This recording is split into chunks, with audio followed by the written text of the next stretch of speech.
मनीष कश्यप क्षेत्रवाद में जहर घोलने का काम उन्होंने किया, ठीक है, चाहे वो बिहार में हो या तमिलनाडु में हो, इस तरह की कोशिश की, पकड़े गए कि बेहुदा कमेंट से किसी को कोई फ़र्क नहीं पड़ा है।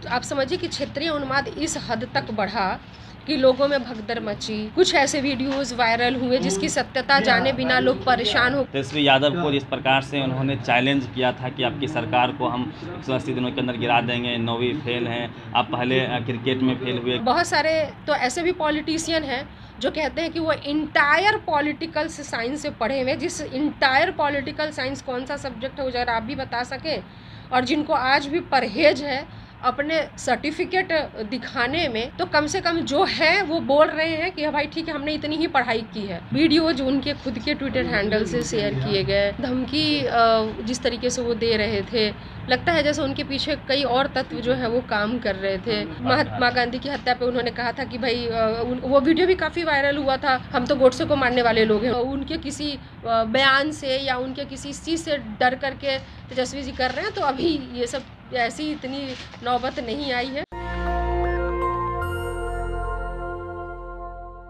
बिहार का यूट्यूबर मनीष कश्यप अब तमिलनाडु पुलिस के गिरफ्त में है। एनएसए लगाने की भी बात चल रही है, उन पे एनएसए लग भी गया है। इसी मसले पे बातचीत करने के लिए हमारे साथ आरजेडी की मशहूर प्रवक्ता रितु जायसवाल जी होंगे।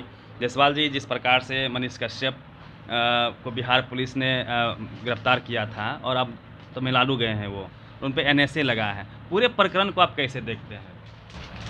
देखिए, जिस तरीके से उन्होंने क्षेत्रवाद फैलाने की कोशिश की और शांति भंग करने की कोशिश की, कितनी उनकी संलिप्तता रही। आखिर पुलिस ने अगर गिरफ्तार किया है तो कहीं ना कहीं कुछ सबूत मिले होंगे जहां उनकी संलिप्तता दिखी होगी। बेवजह तो कोई किसी के पीछे पड़ता नहीं है। और जो वीडियो जो उनके खुद के ट्विटर हैंडल से शेयर किए गए, कई तरह की चीज़ें, धमकी जिस तरीके से वो दे रहे थे, लगता है जैसे उनके पीछे कई और तत्व जो है वो काम कर रहे थे। तो कहीं ना कहीं से पुलिस के हाथों चीज़ें लगी जिसके आधार पर उनकी गिरफ्तारी हुई, जहां उन्होंने कई चीज़ें स्वीकार भी किया है। और अब तो जो चीज़ें उन पे चल रही हैं, तो ये सब तो कानूनी प्रक्रिया है, उसमें जैसे जैसे जो चीज़ें सामने आएंगी उस हिसाब से जो कानूनी सज़ा होगी या जो भी होगा वो तो लगेगा ही। जो उनके समर्थक हैं उनका मानना है कि तेजस्वी यादव को जिस प्रकार से उन्होंने चैलेंज किया था कि आपकी सरकार को हम 180 दिनों के अंदर गिरा देंगे, 9वीं फेल हैं, आप पहले क्रिकेट में फेल हुए, क्लास में फेल हुए, क्रिकेट में फेल हुए, फिर बिहार को आप फेल करने के लिए चले हैं। लोगों का मानना है कि बदले की कार्रवाई के तहत क्या ये कार्रवाई हो रही है? देखिए, वो कोई ये शख्सियत नहीं है कि उनके किसी के तरह के कमेंट करने से किसी को कोई फ़र्क पड़ने वाला है। उनको अब उनके बेहुदा कमेंट से किसी को कोई फ़र्क नहीं पड़ा है। उनके जो गुनाह में संलिप्तता रही है, जो आप समझिए कि क्षेत्रीय उन्माद इस हद तक बढ़ा कि लोगों में भगदड़ मची। कुछ ऐसे वीडियोस वायरल हुए जिसकी सत्यता जाने बिना लोग परेशान होकर के भागने लगे, है ना। ये तो हुआ, लोग परेशान तो हुए, हालांकि उस वीडियो में सच्चाई नहीं थी, कोई पुरानी वीडियो थी जो वायरल हुई थी, लेकिन जिस तरह से उसको सही बता करके, उन्माद फैला करके जो चीज़ें की गई, लोगों को परेशानी हुई, दिक्कत तो हुई, लोगों को हुई। तो कानून है, अपना काम कर रही है, वो क्या कटाक्ष कर रहे हैं नहीं कर रहे हैं इससे कोई फ़र्क नहीं पड़ता है। बहुत सारे ऐसे व्यक्ति आज के देश में जो समय में जो सक्सेसफुल हैं, बहुत ऐसे एग्जाम्पल हैं जिन्होंने 8वीं भी पास नहीं किया है, 9वीं भी पास नहीं किया है। और बहुत सारे तो ऐसे भी पॉलिटिशियन हैं जो कहते हैं कि वो इंटायर पॉलिटिकल साइंस से पढ़े हुए, जिस इंटायर पॉलिटिकल साइंस कौन सा सब्जेक्ट है वो जरा आप भी बता सकें, और जिनको आज भी परहेज है अपने सर्टिफिकेट दिखाने में, है ना। तो आप पार्टी से पूछ लीजिए, जिस तरीके से तो उनके कई लोग जो है सो दावा भी कर रहे हैं कि भाई दिखाएं अपना सर्टिफिकेट, तो कम से कम जो है वो बोल रहे हैं कि भाई ठीक है, हमने इतनी ही पढ़ाई की है। उसको आप बांट नहीं सकते किसी का। आज का वक्त जो है वो ज़रूरी नहीं है कि आप ग्रेजुएट हैं या 10th है। अगर आपका शौक जो है सचिन तेंदुलकर नहीं पढ़े आगे, तो क्या वो अनपढ़ हैं? उन्होंने क्रिकेट खेल करके कीर्तिमान बनाया ना, देश का नाम रोशन किया ना। तो इसीलिए कोई ज़रूरी नहीं है कि आपको स्कूली सर्टिफिकेट की आवश्यकता है। जिस चीज़ में आज का वक्त है कि अगर बच्चे को जिस चीज़ में इंटरेस्ट है, क्लास 8 से 9 से जिस चीज़ में बच्चों को इंटरेस्ट हो जाता है उसकी तरफ जाता है। चाहे आज पत्रकारिता को देख लीजिए, न्यूज़ पोर्टल के ज़रिए आज ज़रूरत नहीं है, आज थोड़ी बहुत ट्रेनिंग होती है और उनको वो शौक़ है तो पत्रकारिता कर रहे हो। बहुत ज़्यादा हायर एजुकेशन लेकर के भी ज़रूरत नहीं है करने की। तो आजकल कई ऐसी चीज़ें हो गई हैं जिसमें कि आपको बहुत ज़्यादा स्टडी, हायर स्टडी और उसके एजुकेशन की ज़रूरत नहीं है। जिस चीज़ में आपका इंटरेस्ट है पर्टिकुलर उस चीज़ को करें। इसी के लिए तो खुद तो भाजपा सरकार जो है सो स्किल ट्रेनिंग के लिए अपना दम भरती है। तो भाई स्किल ट्रेनिंग क्या है कि जिस चीज़ में जो जिसको स्किल्ड है वो उस चीज़ को करेगा। तेजस्वी जी को लगता है कि वो समाज सेवा बेहतर कर सकते हैं, वो बेहतर बिहार को अच्छा कर सकते हैं, बेहतर बना सकते हैं और उसके लिए वो कर रहे हैं, तो क्या दिक्कत है? मैम आप लोगों पे राजद पे जातिवाद का थप्पा भी लगाया गया। जिस प्रकार से विजय कुमार सिन्हा नेता प्रतिपक्ष हैं विधानसभा के, उन्होंने कहा था कि वो भूमिहार हैं, शायद इसीलिए उस पर कार्रवाई इतनी तेज़ हुई है। और भूमिहार एकता मंच के आशुतोष के नेतृत्व में 23 मार्च को बिहार बंद भी किया गया मनीष कश्यप के समर्थन में। जिस प्रकार से एक सवाल रहेगा, जिस प्रकार से सवर्ण समाज अपने आरोपी के पक्ष में, इंद्र मेघवाल की घटना को ले लीजिए, महापंचायत करता है। हाथरस में आरोपी के पक्ष में वो महापंचायत करते हैं। तो क्या लगता है कि आप लोगों ने जाति देख के कार्रवाई की है या जाति आरोपी के समर्थन में उस जाति पार्टिकुलर जाति के लोग सड़कों पे आए थे?